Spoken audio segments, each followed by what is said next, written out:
In today's video, I've got a 100% free tutorial for the Panasonic LUMIX S9. Now this is Panasonic's latest full-frame mirrorless camera that offers us a very different look and feel over something like the Panasonic S5 Mark II. Now this is designed for content creation and social media purposes, but it could be used for photography and video without any problems whatsoever because it gives us all of the same video codecs found in the S5 Mark II. Now not in the S5 Mark IIX, that's got more powerful video features, but this gives us a lot of the same features that were found in the S5 Mark II and a few new ones as well. While the Panasonic S9 is very powerful, it does give us some restrictions in certain modes, and we'll talk about those throughout this video. Before we get into this video, just a quick disclaimer. I just arrived yesterday back from Osaka in Japan. I was part of the LUMIX Global Summit, which a whole bunch of creators were involved in. Now they did provide this camera to the channel. This particular video isn't sponsored by them, but I just want to let you know that this was a product provided to the channel and I didn't buy it myself. I got a pre-production version and all of the stuff I'm going to showcase with you in this particular video is still the pre-production version because this comes out in a few days as of shooting this video. If you're looking for my full review, it's already on YouTube and I'll link that down in the description or up in the cards and you can watch it after this video. This will help you navigate the menus and teach you what all the command dials do and what all the terminology means. I hope you find this helpful. Again, this is 100% free, so if you enjoy it, leave a comment, leave a thumbs up, let me know your thoughts on this particular camera, and I've already given you my thoughts in the prior video, so definitely watch that after this. So let's get into this video. Here we go. All right, let's take a look at the camera body to begin with, and I'll show you how to attach a lens. So to remove the body cap here, I need to hold this button down on the front and turn this way. Once I release it, you can see the sensor here on screen. It's the big full frame sensor, which is why a lot of folks will be buying this. And then I'm going to attach a lens. So all I need to do is take the cap off the lens here and align the red dot. So if you can see that there's a red dot over here, there's also a red dot mounted on the lens on this side. So all I have to do now is simply align the red dots and then turn this way and it will lock in place. And to release it, all I have to do is hold down that button again, turn it, and I'm good to go. Our battery and SD card compartment is just over here. So we can open it just by pushing this little latch and boom, it will open like that, which is great. Now we have the same BLK22 battery that's found on the GH6, G9 Mark II, S5 Mark II, and S5 Mark IIX. So the terminals, as you can see here, it goes in this way. So hopefully you can see that. So that's the back of the battery and it will go in just like that. You just push it and it will lock. And there's also this little white latch here, which you can push in to release the battery if you want to get an additional one. So that's really cool. I'll just leave the battery out while I show you the media card. So this is a SanDisk 128 gig V90 card. V90 cards are probably not required with this particular camera, but it's good having a fast one, especially for transferring files around. If you want to check this out, I'll link it down in the description box. So the cool thing with this is it just goes in with the label facing forward. So if you can imagine holding the camera the other way, or you can see it actually, there you go. The label is facing the inside of the compartment here. We push this down to lock it into place, and we push it down to release it. So it's a down-down system. It's pretty cool. I love the fact that Panasonic have also got the little rubberized door here if you plan on using this with a dummy battery, which is great. Now when it comes to powering the camera, the battery is your best friend, but of course if you've got a dummy battery, which is just a AC powered alternative to this, you can run it on that as well. Just know with USB-C power though, it won't actually charge the camera while it's operational, but it only charges when the camera is off. So unlike the S5 Mark II and X, you don't get true USB PD power continuously like you would. Now this is pre-production. I don't know if that will change or not, but as of right now, there's a warning message that pops up to say, please charge the camera by turning the camera off when it's connected via USB PD. So just keep that in mind. Speaking of USB-C charging, over here we get our USB-C port and we get a micro HDMI connector. Now micro HDMI is sometimes shunned upon because of their lack of reliability when it comes to full-size HDMI. So if you want full-size HDMI, the S5 Mark II is the way to go. Now that said, not all micro HDMI ports are created equal. I had 4 Panasonic S5s that I used to use in a multi-camera setup, all of which had micro HDMI connections and not one of them broke. So if you're careful with your stuff, it will be fine. And if you're not careful with your stuff, you might break it. But I think for most people shooting with this camera, odds are you're not hooking it up in a situation where you really need to use that a whole lot. One of the ways Panasonic were able to keep the size of the S9 down is that there's no electronic viewfinder. Now we do get this fully articulating touchscreen, which is fantastic. You can open it up and close it back on itself like that. Or of course you can use it in this sort of scenario for vlogging, which is fantastic. And this is the same screen found on the S5 Mark II and X, so it has excellent visibility, no problems there whatsoever. Now on the top panel here on the camera, we get our on-off switch. So to turn the camera on, we simply push this switch over here. It's right next to our command dial. We get an exposure compensation dial, our record button. We also get our shutter button, which can double as a record button if we need to hit record in video mode. And we also get our front wheel over here. Now the exposure compensation button basically takes care of how bright the scene is if you need to adjust something that the camera might not be adjusting for automatically. But after a few days of shooting with this out in the sun, in the shade, and in mixed shooting conditions, the auto exposure does the job. So I don't know how often you'll need to use that, but it's there if you need it. Let's take a look at the back of the camera here. So one of the cool things about it is its simplicity. While it doesn't have a joystick or a rear thumb dial here, it gives us everything we need to get through the menu. So our main D-pad is here, and in the center of that, we get our menu set button. Now this menu set button allows us to get into the camera body menu, and then you can use up, down, left or right, or you can even cycle around this wheel to cycle through the different options in the menu. Now this menu responds a little bit differently because while you can use the touchscreen functionality, it doesn't have a rear joystick or that rear thumb wheel. So you're kind of stuck using this or you're stuck using the touchscreen. Not a big deal, it's still very functional.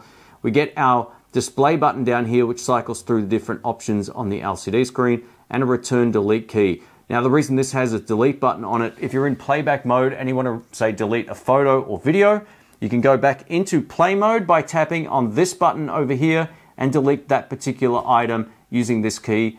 The Q option at the top is our quick menu. The quick menu is awesome, and it's something that I use all of the time to change picture profiles, all that kind of stuff. When it comes to the standard picture profiles, it also allows us to set all of the different parameters in each mode, and we'll show you that in more detail coming right up. As you can see around this wheel here, there's 4 different options. So we get our autofocus options by tapping here. We get our ISO options to change the ISO. There's also a white balance option and our photo mode for timer down here, and I'll showcase more of this as we get to those particular features. One of the biggest upgrades on this camera over something like the S5 Mark II is the LUT button on the back, and this allows us to get into the real-time LUT menu. Now if you don't know what real-time LUT is, it's basically a way to fully customize the end result of your picture profiles. Now you get all the standard picture profiles in this camera, and then the real-time LUT feature, which has been heavily upgraded over the S5 Mark II. Again, I'll walk you through that in just a moment, but that's what that button does. If you're shooting in manual focus mode, for example, or if you just want to throw the focus, there's an AF on button over here. Now, if you're just using autofocus on this camera, it works beautifully, and I don't think I've ever used that button so far, but yeah, all their cameras have this particular feature, and I like the fact it's a nice big button on the back. Now, if you plan on using this camera with the onboard microphone, you're not going to get audio that sounds as good as this. So definitely get a wireless pack, and you can plug in the wireless pack over here. We get our 3.5mm audio jack. This camera is not compatible with Panasonic's DMW-XLR adapter, which I use all of the time here in the studio. I'm not using it right now because it's quite loud outside. If I use the shotgun microphone, you're going to hear all the cars going by. But unlike the S5 Mark II, which has a whole bunch of pins on the hot shoe mount, you can see them right here.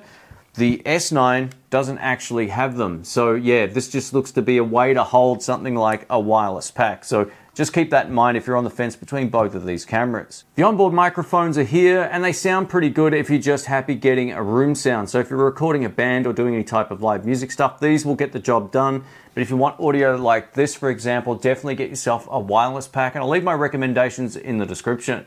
Now let's talk about the command dial, which is the main dial on top of the camera. This allows us to cycle between the camera, custom modes, and photographic modes.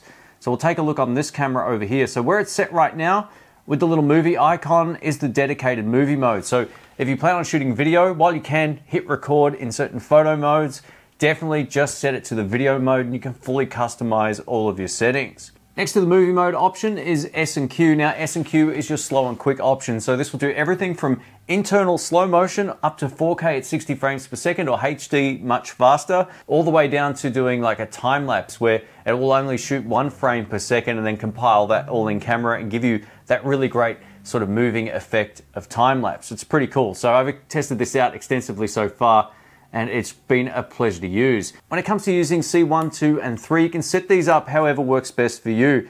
Now with C1, for example, you could set it up at 4K at 24 frames per second, then you could do a 5.8K at 60 frames per second, or you could have one set to open gate with a 3:2 aspect ratio. It doesn't really matter, you can set it up for however works for you. If you plan on shooting in a lot of the same environments, you can set the white balance up and save that, and then recall it just by setting the cameras back to that particular dial. In the studio here, I have everything set up, so all I have to do is turn my cameras on, set them all to C1, and they're all ready to go. Let's talk about the photographic modes on the camera now. As you can see from the dial here, we're on IA. This is intelligent auto mode, and what this allows you to do is to let the camera do all of the work. So you don't have to do anything. You just simply half press the shutter, it will do all of the exposure and autofocus for you. Click it again, and you'll take a photo, and it will generally get it right. It will also indicate whether or not something's up close or something's further back in the scene, whether you're doing a landscape or if you're shooting a flower, for example. It's a really powerful mode, and if you're just getting started, just start with IA. Now, program mode is what the P stands for. P mode is very similar to intelligent auto mode, but it allows you to fully customize the picture profile, so you can select between all of the different looks built into the camera, whereas IA basically is set to standard by default. You've only got a couple of different options. So P mode is a great mode as well if you just want to let the camera do the majority of the work. This next mode on the camera is Aperture Priority mode, which allows you to get the blurry background look. Now, I'll talk more about lenses in just a moment, but the lower the aperture value, say f1.8, the more blurry background we're going to get, and that's where you need to set your aperture to get that kind of effect. Now, some lenses start at f3.5, so 3.5 will be the lowest value, giving you less blurry background than f1.8, but still more than 5.6 or f10, right? So if you want more in focus, set the number towards f8. If you want less in focus, so in terms of the plane of focus, you need to have your aperture set to its lowest value. And then we're over to shutter priority mode. So you can think of this as how it captures a still moment, either with some motion blur or without any motion blur. So the faster the shutter speed, and again, we'll be using this dial up here to control that, the more it will freeze frame any particular scene. So imagine a bird taking off and you can freeze frame it. It doesn't look like it's moving whatsoever. If we slow the shutter speed down, we'll actually see some movement of the wings, and that's all to do with the shutter speed. This is also great if you're capturing, say, moving water at a lake or whatever. It sort of makes the water look like it's moving. It's a really cool effect. And lastly, over to manual mode, which is an M on the dial here. And this means you have to set up everything. Now, I don't recommend this if you're just getting started.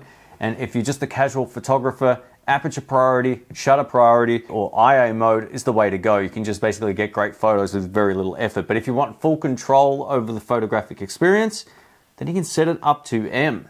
Let's take a look at the quick menu button on the back of the camera. So we're in photo mode right now in aperture priority mode, and this is what we see. So we can change our picture profiles. It's already on the standard photo style here. If we use this top dial, it will allow us to cycle through all of the options very quick. Now my monitor's over here, I'm just looking at it in reverse, so odds are I'm going to continually turn the control the wrong way, but this is the only way I could do it. So you can see all the different settings here. We get landscape, which is great. Portrait's another one of my favorites. We've also got monochrome and a few other black and white profiles, and we also now have the new Leica monochrome, which is a great black and white color profile. Cine D2 is a popular video one, as is 709. Vlog is the desaturated look, best for video. You can also use it for photos with some color profiles if you choose to. We have the real-time LUT option as well. Now we'll talk more about that in a little bit later on, but we also get all of these custom modes here as well. So it gives you lots of different standard picture profiles to work with. If you need to change your white balance in a scene, AWB is currently what it's set to, which is auto white balance. Now, if we use this dial again, it's going to allow us to cycle through auto white balance cool or a warm option. There's also standard daylight, cloudy, shady, and many others. So you can pick the best one that works for you. You can also set your own custom white balance. We'll talk more about that in the video mode, but this is nice and quick here, and that's why it's the Q menu. You'll live by this when you have a Panasonic camera. I also love the fact you can fully customize the Q menu in all of the modes as well. But if you need to make small adjustments to a color picture profile, for example, like you need to adjust the contrast, highlights, or shadows, you can. There's also a noise reduction option, which I've never used on any Panasonic camera, so I leave that set to 0. You can up or down the sharpness if you so choose, and adjust the saturation. So the saturation is how much color is sort of emphasized in any picture profile. So if I wanted my skin to look a different sort of like level of saturation, I could just start boosting that up and it would change the image. So yeah, you get plenty of different options. Now down here is one that you definitely want to learn as well, because this is your drive modes for taking photos. So as you can see, we're currently set to single. So as we take a photo, it's going to take one photo. Now on this next one, you can see that it's set to high, which means if I hold the shutter down, it's going to just rattle off photos. It's pretty cool. It's a high burst rate mode.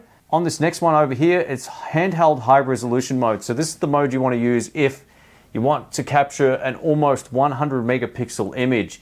You can do this handheld. It really just captures so much more information. It takes a bunch of photos internally, and then within the camera, you don't have to do any of this in post-production.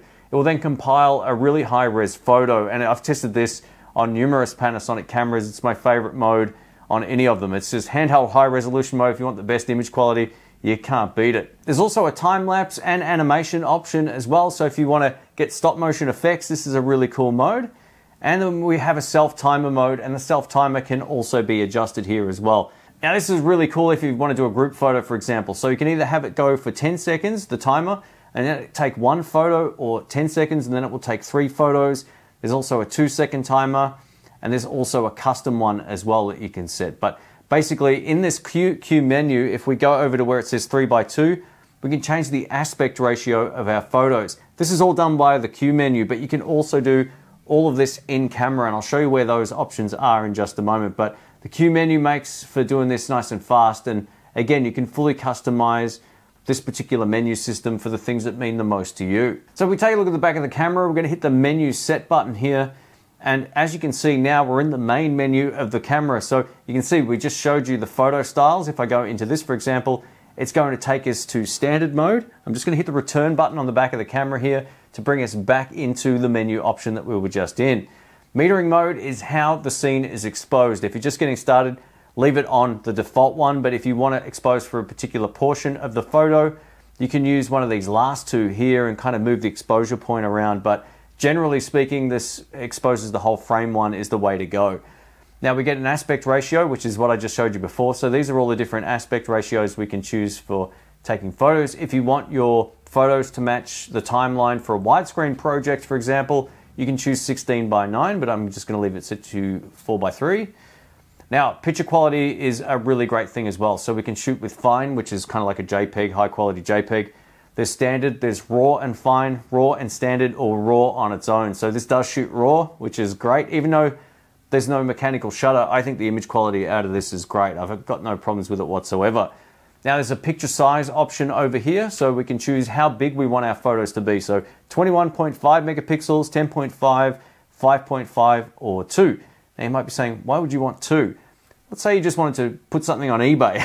You can use 2 or list it on a local bulletin board or whatever. You don't need to be shooting 21.5 megapixel images, right? So yeah, it also gives you far more storage as well. Look at the difference. XS is 2 megabytes and it allows for 4,252 photos. If we go up to the top, I can take 481 pictures remaining. So this card's already got a lot of info already on it. But anyway, enough of that. Let's go back over to handheld high resolution mode, which is one of my favorite modes. Now, when I first took this camera out of the box, this was actually set to off. I had to go into this menu and turn it on.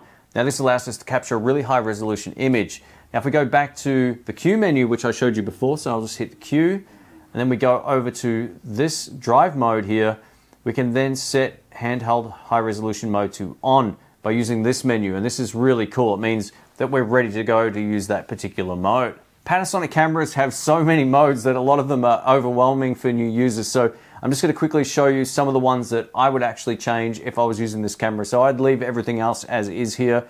I would also leave everything else set to auto or to its default setting, with the exception of eye dynamic range. And what this allows you to do is it will sort of shift the shadows and highlights a little bit to give you more perceived dynamic range in any particular shoot. So currently it's off, and you can just leave it to set to off and get great results. But if you're in a situation where you need to push the dynamic range a little bit more, try a few of these options. It's pretty cool, or you can leave it set to automatic. But again, the camera sensor's so good in this that you just get great photos anyway.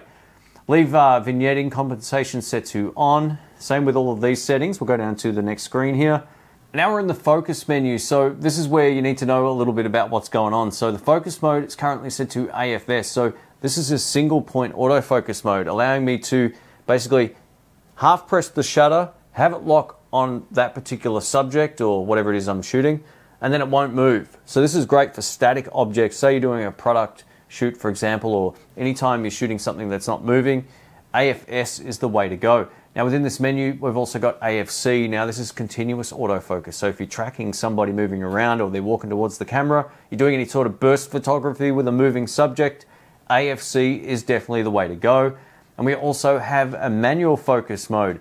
Now, while you can set manual focus via the actual menu item here, most Panasonic S-series lenses have an autofocus manual focus switch, so you don't need to worry about diving into the menu to get to manual focus. You can just simply flick a switch on the side of the lens. Now with the autofocus detection settings, you can see we've got this either set to on or off. I would always leave that to on, especially if you want good autofocus.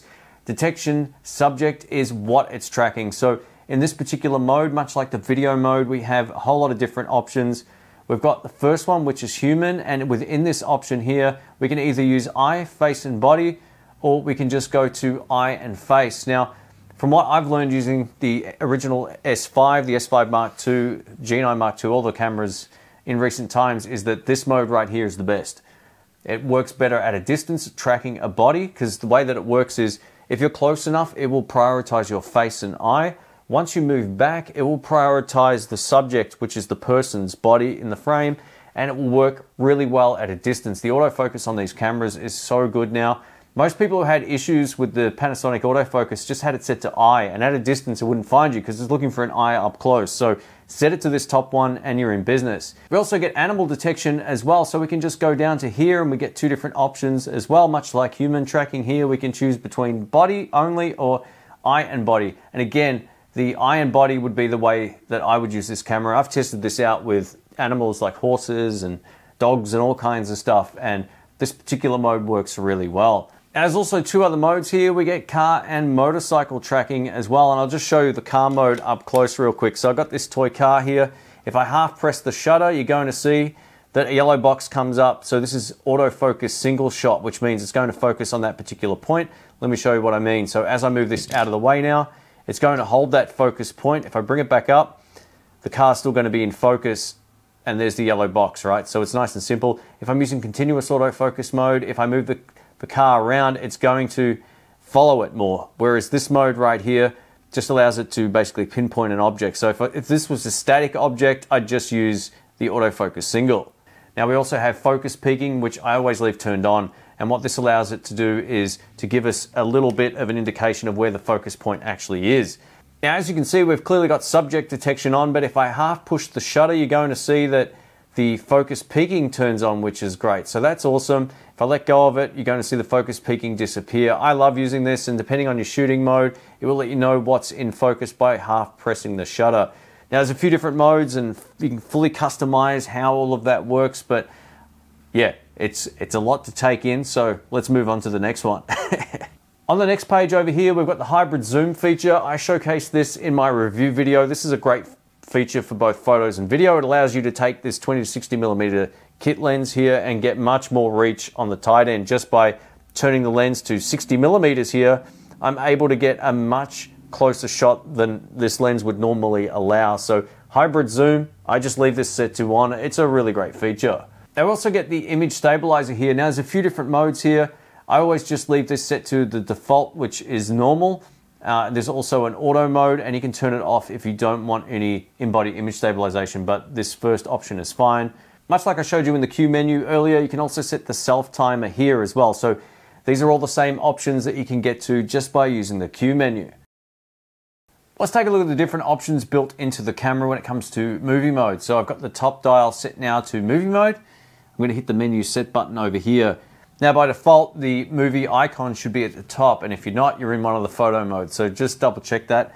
Now the cool thing about this particular camera is it gives us pretty much most of the stuff we found in the S5 Mark II, with some obvious new additions as well, but this has the same 4 modes as the photo mode. So we've got program mode, which is basically auto everything, aperture priority mode, which I shoot in all the time to save myself time outside of the house. So if you're shooting outdoors, you want to get the blurry background, you can set it to aperture priority. It might not give you the correct shutter speed, but I use it all the time and no one cares. We've got shutter priority mode, which allows us to emphasize the shutter speed first. So if we want the proper motion blur, we'll get that, but then it will substitute that with less background blur if it's a bright scene, for example. So there's always a compromise with these modes, except for manual mode. Now, manual mode is what I'm using here in the studio. Everything's set correctly, the correct shutter speed. All the ISO is set identically, so nothing will change. This is how I work in the studio, but when I'm outside, I like to set it to aperture priority mode. It just saves me a whole bunch of time. Now, like before, we get the photo styles mode, so we can go in here and change all of our different modes. And if you skip the photographic section, I'll just quickly tap on the menu set button on the back of the camera. It will bring up this list so we can fully go through all of these. Now, much like the photo mode, we can still use the Q menu on the back of the camera here to bring us into the quick menu or the Q menu, and then we can change the color profile from here as well. If you want more flexibility over a particular, say you like this landscape one, for example, you can go into the actual menu here and you get a bit more of a visual representation of what's going on. So you can see more emphasis on the controls on each of these here. So we can change the contrast, the highlight, the shadow, the saturation, and the hue. Now the hue will shift the color temperature either towards green or towards red, which is magenta. So you have that option. And if we go down here, we can also adjust the sharpness and noise reduction. So very powerful controls. Let's take a look at metering mode. So the way that this works is it will basically expose the scene and give you a reading that the camera thinks is right. So if we take a look, we'll move the menu out of the way. You can see that we're at 1600 ISO with the exposure set to -1/3. This is pretty much spot on for what I would expect to get good skin tones. That's usually how I have the other set up in the studio. But if we change this, we can actually pinpoint a spot that we want to double check. So if we've got a gray card or someone sitting in the frame, I would usually use this mode because it's really accurate. You can see the plus sign on screen and it's hitting the gray card and it says -1. So I would just double check this by changing the ISO slightly. I'm in manual mode, by the way, so I'll bring this up. You can see that as I bring this up, the value changes. Now, ideally, you want this around 1/3 of a stop under to 1/3 and a stop under to give you correct exposure. Now, the faster lens that you use, so if I'm shooting with an f1.8 lens, I'm basically halving the ISO. It'll be somewhere around 250. But as I start to use slower lenses, I have to turn the ISO up more to expose correctly. But this gives me an indication of what the exposure would be like for my hand in the shot here. So as you can see now, we're at -1/3. That's pretty accurate and pretty close to the rest of the cameras here in the room, even though the white balance isn't set up properly, but that's the exposure modes. Now, if you're just getting started, leave the dual native ISO setting and ISO sensitivity both set the way that they are. Now, Syncro-Scan can be really handy. If you're trying to record a screen, for example, you'll notice sometimes that the old screens, like old TVs, will have what they call sort of like banding. You'll see these things move across the screen and it'll be really irritating.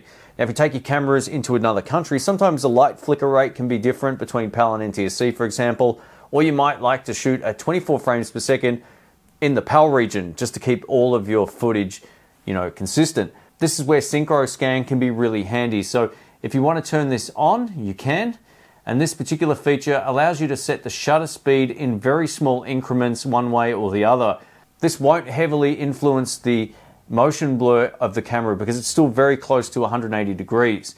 Now, this does have shutter angle. We'll get down to that in just a moment, but usually if you're shooting with shutter speed, you can adjust it in small increments as well. But once you turn Syncro-Scan on, it's a really handy way of eliminating light flicker. Now, if you want to turn shutter speed on, all you need to do is to go into this menu right here. This is on the second page of the video settings in image quality 2. And we can change this from SEC ISO to angle ISO. And this will give us the 180 degree shutter rule. Now, what this is, it allows you to keep the constant shutter speed irrespective of the frame rate. So whether I'm shooting 24, 30, or 60 frames per second, or 25, 50, or 100 frames per second, then the camera will automatically adjust the shutter speed to give me the correct motion blur for that particular mode. So you don't need to do anything. You don't need to change it and it's a great feature. Panasonic have had this for years, which is awesome. Eye dynamic range, again, is the mode that you would use if you just want to emphasize a little bit more dynamic range in a scene, but the camera's great, so you don't really need that anymore. That was good back in the G85 days for those who had that camera, but it's not something I've used a whole lot since. I wouldn't worry about any of these other settings on this particular page. Now we're going to get into the image format and recording mode. So we get 3 modes on this camera. There's MOV, MP4, and MP4 Lite. Now the benefit of the S9 over the S5 Mark II is that MOV only records 2 channels of audio. The S5 Mark II records 4 by default, so you always have to go into your editing and pull out those 2 channels you're never using. This allows you to use 2 channels in basically all modes because it doesn't work with the XLR adapter that Panasonic sells, so keep that in mind. But basically MOV is the most powerful recording options. MP4 is still good quality but slightly less than MOV, and MP4 Lite is the new sort of social media codec that Panasonic are using. So we'll take a look at MP4 Lite to begin with. Now if we go down to recording quality here, you can see here that we've got our MP4 recording mode, and this is 420 10-bit at 50 megabits per second, and this will still allow you to get good quality video footage, not as good as MOV, but it will allow you to transport the files from the camera to the phone and then upload directly to Instagram a lot easier than some of those heavier codecs which fill up your space a lot more. And this is the only option in here, and you notice that the aspect ratio is set to 3:2, which is using the full, basically it's like open gate but slightly less resolution. So while this can do 6K open gate, this MP4 Lite option is 3.8K, which is great. You don't need more than that for your phone or social media. So that's great. You can crop a vertical video out of that in post, all that kind of stuff.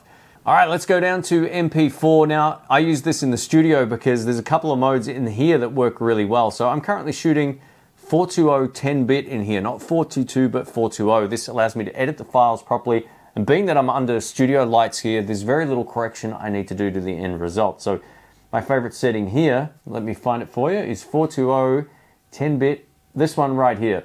If I'm in the PAL region, which I would normally be shooting in here in the studio, but all my sample footage is at 30p, so I'm shooting at 30p for this video, then I would be using this. This is 4K, 10-bit, 420 at 72 megabits per second at 30p. Now the cool thing about this is easier to edit. You'll see all of your thumbnails in preview form on your computer, all that kind of stuff. So this is a great mode. A lot of people dismiss 420 10-bit. Everyone wants to shoot at 422, and I get that. If you want the best quality, shoot at 422 10-bit, but in the studio this is more than enough. Now you notice that if I see the top of this menu, it says full frame, but as I go to this one it says APS-C. APS-C is a crop, and it crops between the full sensor at full frame and then crops at 1.5 times magnification in APS-C crop mode. Now this still gives us all of the great autofocus, and it's still 4K, it's not downsampling it or anything, it's using a smaller part of the sensor. But essentially this will still give you great results, and if you're shooting in controlled conditions, this is the way to go. If you're shooting outside and you want more flexibility in post to pull the highlights down, that's what I'm going to show you next. So we're going to go into the MOV option here. Let's do this. You just click yes to cycle through, or to confirm I should say. And now you can see that I'm on 422 10-bit. Now this will give me the best 4K image quality. Now arguably there's Cinema 4K and all these other ones as well, right? So there's plenty of options in here. I'll just show you everything that's built into this particular mode. There you go, boom, boom, boom, all the way up here. Boom, boom, boom. Crazy. So Cinema 4K will give you a slightly wider aspect ratio and more pixels than regular UHD. So if you want that, you can shoot in that as well. And as we go up here, you're going to start to see all these different aspect ratios. So there's 3.3K, which is actually above 4K, which kind of doesn't make sense if you're new to this, but these are great for shooting anamorphic, because when you de-squeeze this in post, you get more pixels basically. I think that's how that works. So as you can see here, we've got 5.9K and we can shoot at 420 10-bit. So excellent quality, 5.9K there, but it's not 422. Now, you might notice that this also has 6K 30 frames per second. This is the mode you want for the best possible image for shooting social content. MP4 Lite is great for efficiency, just getting stuff online really quickly. But if I'm doing something for Panasonic, or someone says, hey, can you shoot some social content for me, I'm using this particular mode right here because I can crop vertically, I can crop an Instagram sort of square style video, or I can just simply crop any type of aspect ratio that I need for any type of content. I'm utilizing the entire sensor.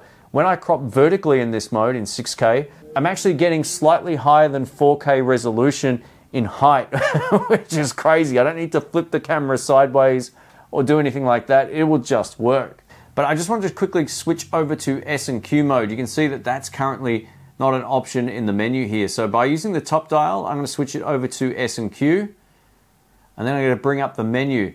Now if we go into the S&Q option, we've got 60 frames per second, 30, 15, 10, 5, 2, and 1.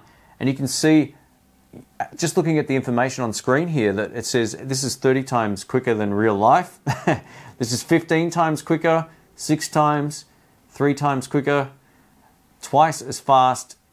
Then we've got our normal speed basically. This is also slower than 24p. So if you want to drop this on a 24p timeline, you can do that if you've got the camera set to 24p. But right now I'm already set to 30 frames per second, so it's going to be real time without audio, which is pretty pointless. And then we have 60 frames per second here, which is twice as slow. Now, I wanted to show you this. So if, for example, I get into this menu up here, now you can see on screen here it says S&Q available. So I'm going to select this, and you can see that the S&Q setting is now set to 100 frames per second.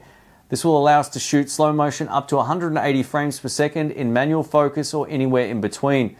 Now the autofocus kicks back in at 120 frames per second, but the thing to know about this camera and all the S5 Mark II and X versions as well, this is contrast DFD, so the autofocus kind of sucks compared to the phase detection that you would normally find. But if you're happy shooting in manual focus or at 120p, the contrast DFD usually works okay, but I wouldn't rely on it heavily like I would with just phase detection autofocus. Compared to phase detection, contrast DFD kind of sucks, but you know, it gives you all of these great options here. So the quality to, I guess the quality to performance ratio goes anywhere between 100 and 120 frames per second. That's where I think its sweet spot is. Kind of get away with 150 frames per second, but by 180 it looks pretty rough. So yeah, stick to 100 if you're in the PAL region, or 120 max if you're in the NTSC region, and you should be pretty happy. And again, this is in the HD menu. So if you have the camera set to 4K, 60 frames per second is the maximum. If you have it set to HD like I've got it right now, 180 frames is the maximum, but there's trade-offs with it. So just keep that in mind.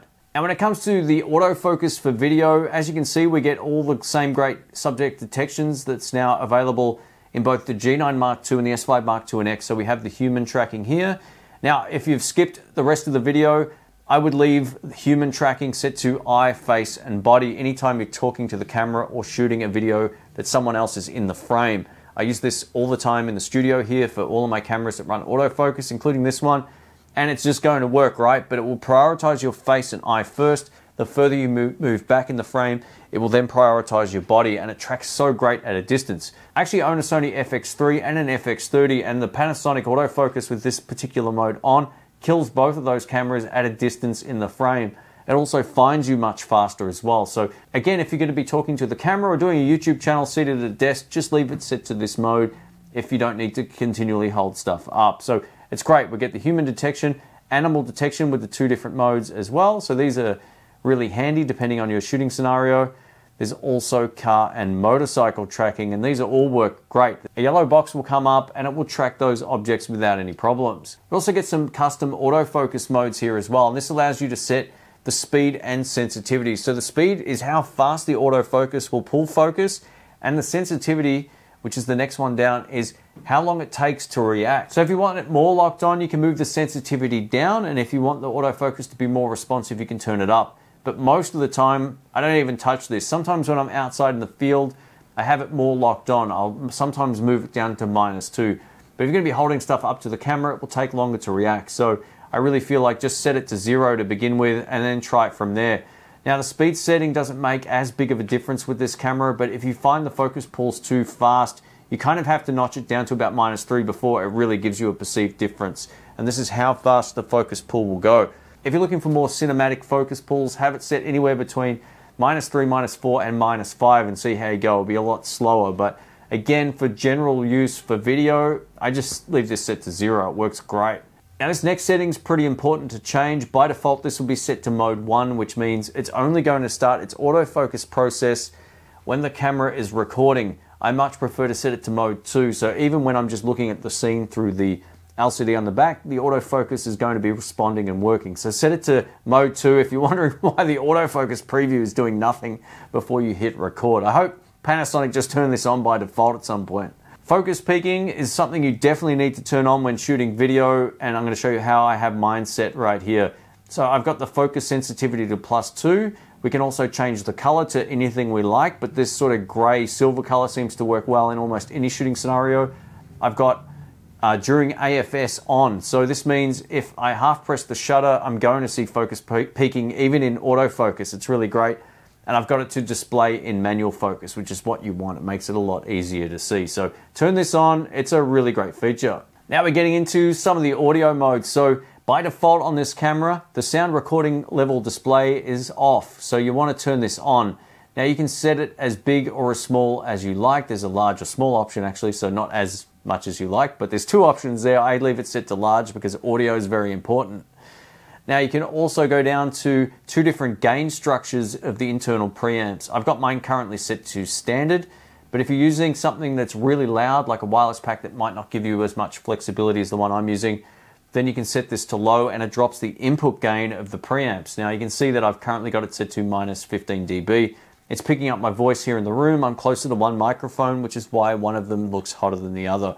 And I can simply use the dial on the back of the camera or my finger on the screen to set this appropriately. I've usually found with Panasonic cameras, set it to standard and bring the preamp down to about 14 to 15, depending on your wireless pack, and you'll be in business. Some shotgun microphones, you may need to actually switch that to low. It's a great feature that they've got them both on here.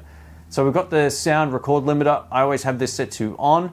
Leave both of these set to standard. Now let's talk about hybrid zoom for video, because there's a few things you need to know about it. So maximum resolution out of this camera is 6K. It doesn't work in 6K because it has nowhere to crop. Now if I'm in 4K or UHD mode, I can then turn this feature on and punch in far more by using just the zoom ring on the camera. It's awesome. If I'm shooting in HD, I can punch in even further because it's using less of the sensor. And as the camera crops in, it allows me to get even more reach in HD than in 4K. So it's a really powerful feature. If you're shooting in 4K all of the time like I mostly do, then you can just leave this set to 1. I just leave it on all of the time. Now our image stabilizer here gives us a whole lot of different modes than what we might be used to coming from some older cameras here. So this main menu here, just leave it set to normal and you'll be in business. Now E-Stabilization is electronic stabilization. This gives us a small crop, but it gets rid of the warping in the corners. Now, if you're doing any type of vlogging, set it to standard. It will give you excellent results, and I'll show you some examples of that on screen. If you need higher stabilization and you're happy with a further crop, set it to higher. It's crazy. You can run with this and it's going to look awesome, but it does crop in a little bit more, but you're still getting full 4K resolution here, or you can just have it set to off. Now, Boost IS is a great mode for handheld footage. So if you just want to stand there in the frame, you can turn on boost mode and it will give you an almost tripod looking shot handheld. I really love this. It's one of my favorite features. I use the E-Stabilization and IS boost mode so much, I actually mapped it to the back of the camera. So I've got the E-Stabilization mapped to the down button on this pad here. So you can see how quick I can get to that menu, and you can map these buttons yourself. I'll show you that in just a moment. And the IS boost mode is this button on the back. So take a look at the top right hand side of the screen. It says body, which is your standard IBIS, which means if I'm moving around or walking, doing a follow shot, I want it set to this mode. If I'm doing a static shot and I want it to look like a tripod, I can set it to boost mode. Now the hand on the top right has 2 little squares around it. That means I'm getting that static shot. But again, if you're gonna do a follow shot, you want to set it to body mode. And you can, of course, combine these. So if I want to use IS boost mode and turn the E-Stabilization to standard, I have that ability as well. And this gives me insane stabilization. Now, if you're wondering how I map features to this particular D-pad, I'm going to show you. So if I hold the down button for a few seconds, it brings up a menu. And you can see that it's set to E-Stabilization for video. That's how easy it is. Now, there's 3 pages of options, which can seem overwhelming at first. But the great news is you can really customize the camera to work for you and set up the things that mean the most to you. So if you want the Boost IS, I can switch it to that. And then as I hit down, it's going to switch to Boost IS. But I'm going to leave it set to E-Stabilization. And again, you can set up all kinds of different video tools and all that kind of stuff just by using the custom function button option. And again, while this just looks like a regular D-pad, you can actually customize 4 options by using the buttons around the wheel. It's really cool. Live cropping is a really powerful tool that allows the camera to set a start and end point of where you want the camera to either pan or zoom in and out from. I showcased this on my S5 Mark II review video, and it just allows you to get really great pans and zooms without actually moving the camera. This is all just done with smart sensor technology, so it's a really cool feature.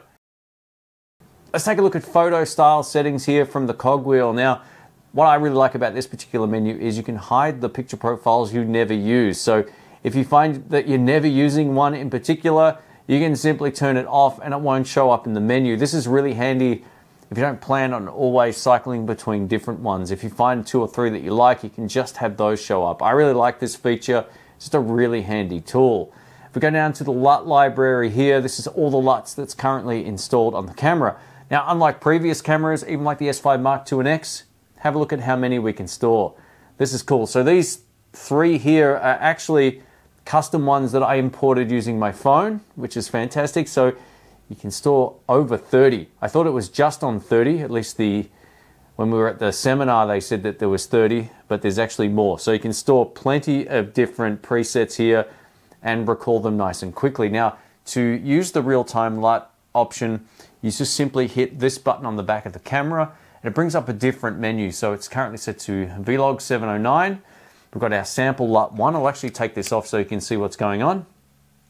And as I cycle between these different LUTs, you can see that on screen, the color temperature, the look of it, and everything is changing based on the LUT I'm choosing. This is a really cool way of finding the LUT that works best for you, or you can shoot with no LUT. That's up to you. But yeah, I've got a few stored in here already, and this button on the back makes changing this all the more easy. Let's say you've been using the real-time LUT and you want to get back into the regular photo mode. So you can see on screen, after I hit the LUT button on the back of the camera, if we hit Q, it's going to cancel real-time LUT. And there you go, now we're back into the standard picture profiles. So after the LUT library, I leave everything as is on screen here. Now you can go through and adjust all the settings to your heart's content, but I don't really touch any of these ones. I find that it just works straight out of the box here. Now with one exception, Creative Combine Set. Now, I hope Panasonic kind of renamed this to maybe feature set sharing or something like that. So what this allows you to do is to prioritize the mode of the camera. So say for example, you're shooting photos, you go into video mode, it's what will be recalled in video mode after you've shot in photo mode. So there's a few things that I like to change. So that photo mode, I usually like to hit video because I'm mostly a video guy, but if you're mostly shooting photos with this, you don't have to separate this at all. You can just leave it set how it is. But if you find, man, why are these settings carrying across, whether that's the autofocus mode or the metering mode or whatever, you can kind of use this setting to kind of change how the camera works. So you can prioritize the video settings or you can prioritize the photo settings. Most of the time, I would just leave it set like this and I'd be in business.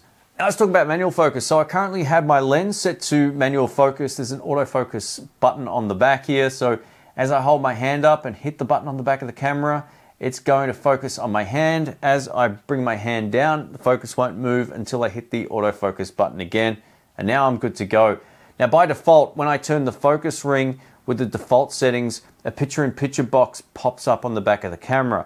Now some people love that, and if you love it, you don't have to change this next setting, but I can't stand it personally. So I get rid of it and I just see everything as I would normally and rely on the focus peaking. It doesn't let me down. So I'm going to show you how to change this. So within the manual focus assist tools here, we can turn the focus ring to off instead of on. It'll be on by default. You want to turn that off. And you want to change the manual focus assist display to full from picture in picture.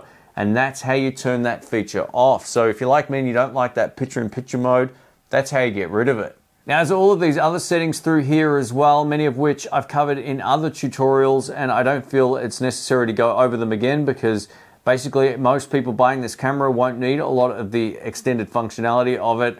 I'm tipping this will already be somewhat of an overload for a lot of folks. So I'm just going to go down to this next option in the menu system here.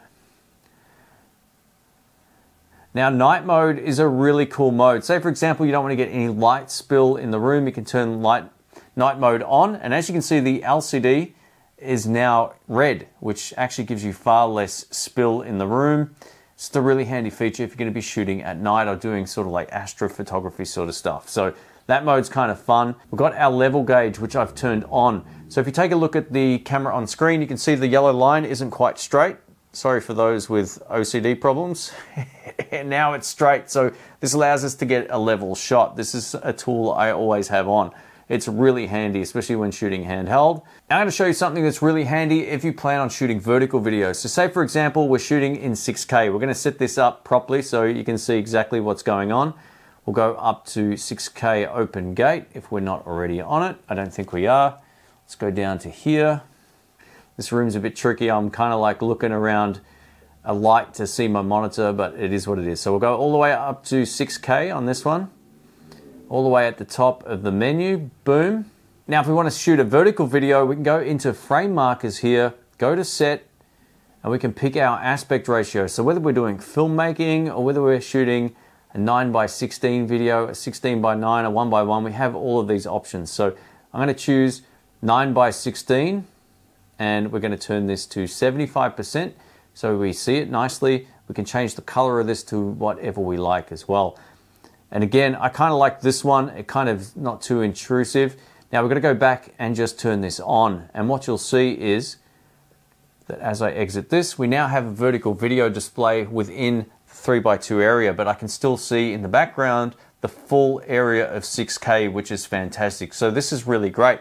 Now, if you plan on shooting a lot of vertical content or stuff for social media with this, you can quick map this to a different feature. So what I'm going to do is map this now to the up button here, and we're going to find it in the menu. So I'm going to do this in real time to show you how much stuff is in here, because there's a whole lot of stuff and I can't really remember where it is. So I'm just going to run down the list here until I find it. Hopefully I don't miss it. There's so much stuff you can customize to this camera. It's awesome. So basically we want to find one that's going to change the display option for it. Where is it? It'll be here somewhere. All right, we're getting close. Frame marker, there it is. So we want to turn that on. So as I hit up on the back of the camera, it's going to remove the frame marker, and we can turn it back on just by hitting up on the D-pad. Again, I love how this works. It's really cool. If you like to set up zebra patterns or zebra patterns, you can do that as well, and this allows you to set exposure for different areas of the scene. I don't really use it that much, but if I am going to use anything, it's going to be the waveform over here. The waveform is awesome. Now, unfortunately, this doesn't come up via HDMI like the rest of the Panasonic cameras, but you can see it on the back of the screen. The great news is we can move it around and fully customize it as well. So I can move this wherever I like in the frame here, and then use the wheel to resize it as large or as small as we like.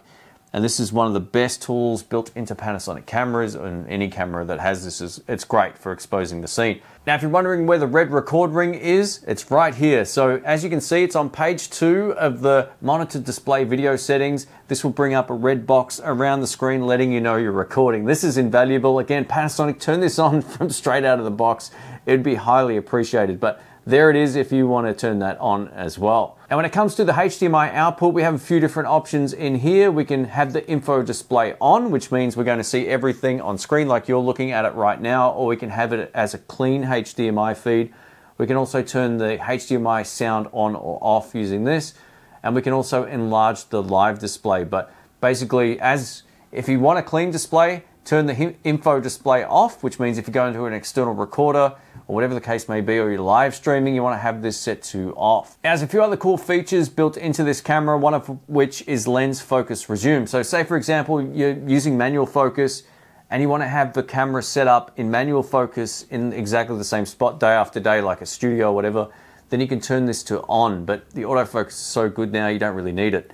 Now, when it comes to the manual focus experience, the focus ring control, you want to set to linear, and this makes the world of difference for pulling focus with focus by wire lenses, and you can choose how far you want to turn it. Now, I used to set this to 180 degrees, but now I'm setting it to 240 degrees. This seems to be a little bit easier for me to get the right amount of focus pull. So just experiment around. Everyone's preference for that will be different. Let's talk about formatting the card. So as you can see on screen here, we're on the wrench icon, and at the top we have card format. And if we use the menu set button on the back of the camera and then hit yes, it will format the card. Now, hopefully there was nothing important on this card. No, actually, I've already backed it up, so we're all good. But basically now we've got a clean card that's completely empty and we're good to go. Now, from this monitor display option here, you can change the frame rate of the screen from 30 to 60 frames per second, which is pretty great. We also can change the monitor backlight, which is how bright the screen is. So if we take a look at this camera over here, if I set this to +3, for example, it's going to be very bright. And if I set it to -3, it's going to be very dim. You can also set it to auto, but my favorite setting on this camera is leaving it set to +2. This is more than bright enough to see outside on a bright sunny day without maxing it out. So that's really cool. Now from this page here, we can turn Bluetooth on and off by using this option. If you want to connect to the Lumix Lab app, this is how you turn Bluetooth on, and you'll see a little blue light pop up on the camera once it's enabled. Up next, I want to show you how to save a custom mode. So as you can see, we're currently shooting 6K open gate. Now, if I want to save this to say C1, I'm going to show you how to do it. So you can see the wrench icon followed by the cogwheel icon. If I click save to custom mode, we now have all of these options. Now, the first 3 are tangible dials and the last 2 are from the menu within the camera, so that you can recall these a different way. But if you just want to use the dial on the top, you can save it to either C1, C2 or C3. And you're in business. Now the cool thing about the custom modes is I can fully customize the name of them as well. So you can edit the title and call it whatever you want. So this is a really intuitive way of knowing, oh, which one was, 1080p at 100 frames per second and which one was 25 frames per second if you're in the PAL region, for example. So it allows you to really just nail the name of the custom mode. Now in the studio, I have 2 different YouTube channels. So this one's called Tech. I've got C1 set up for Tech, and I've got C2 set up for my guitar channel, which is called In the Blues. So I have that as C2 and this one as C1, and as I switch them, I see on screen which one it actually is called, which makes it very easy to remember. So you can fully customize this camera. It's quite awesome how it works. Now, if you want to reset the camera to default, you can simply hit reset here and go through that process. And you can also save and restore the camera settings. So this allows me to, say I have 2 of these cameras, for example, or multiples of a different Panasonic camera. I can set one up with all the color preferences that I like and the white balance, and then I can copy the settings between each of those cameras using this. It's a really handy tool for matching cameras in a multi-camera environment. Now under this last option here, we can set our clock. We can also change the time zone. As you can see, it's still set to Japan, even though I'm back in Australia. And it's currently set to system frequency, and we can select between NTSC, which is that 59.94 Hertz, PAL, which is 50 Hertz, which is usually what I would be shooting in, and dedicated 24 Hertz, which isn't 23.97 or whatever it is. It's actually true 24p. So if you're shooting, an actual short film, for example, this would be the mode to choose. There's a pixel refresh option here as well as a sensor cleaning option, and as you hit the button for this, the camera kind of vibrates and cleans the sensor for you. Now, this again doesn't have a mechanical shutter, so it's probably worth doing this every now and then.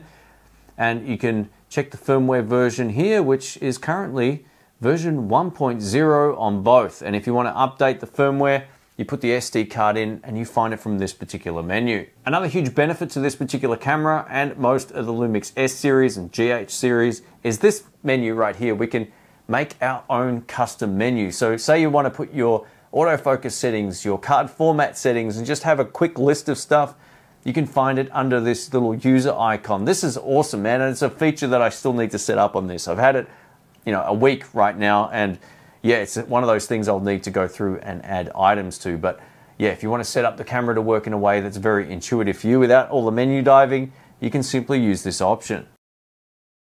All right, let's take a look at the Lumix Lab app. If you plan on using this app to upload files directly to your socials, whether that's Instagram or Facebook or whatever, then just know that you need to have the MP4 Lite option selected in the recording quality options, and that allows you to get a faster transfer to the phone. But you can see also on here that there's auto transfer. So this is great not only for backup, but it allows a very easy way of getting the files from the camera to the phone.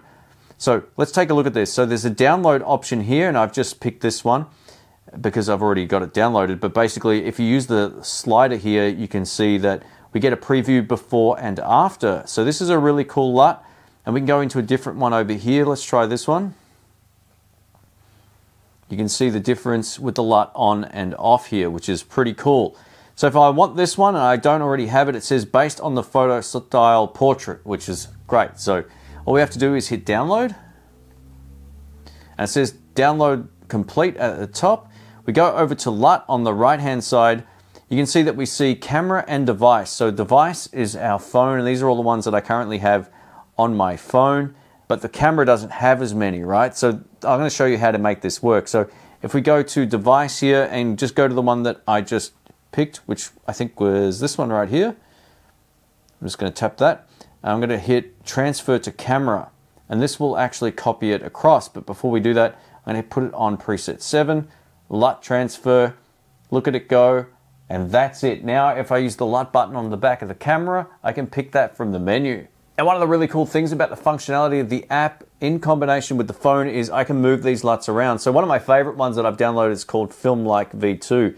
So if I tap and hold on screen, I can drag it to the top and it will now be in preference number 1. So this is awesome, and it just does it automatically. So as you can see, Film-Like 2 is right at the start here. Now as I move this across, you can see all the different ones that are currently on the camera itself, which is great. So the one that I just saved was called Neutro, I'm pretty sure, and there it is right there. So this is a really handy feature, and you can get really creative with this as well. There's plenty of great ones to download, or you can combine them yourself. Before I give you my final tips on the Panasonic LUMIX S9, just know I have enjoyed shooting with this immensely.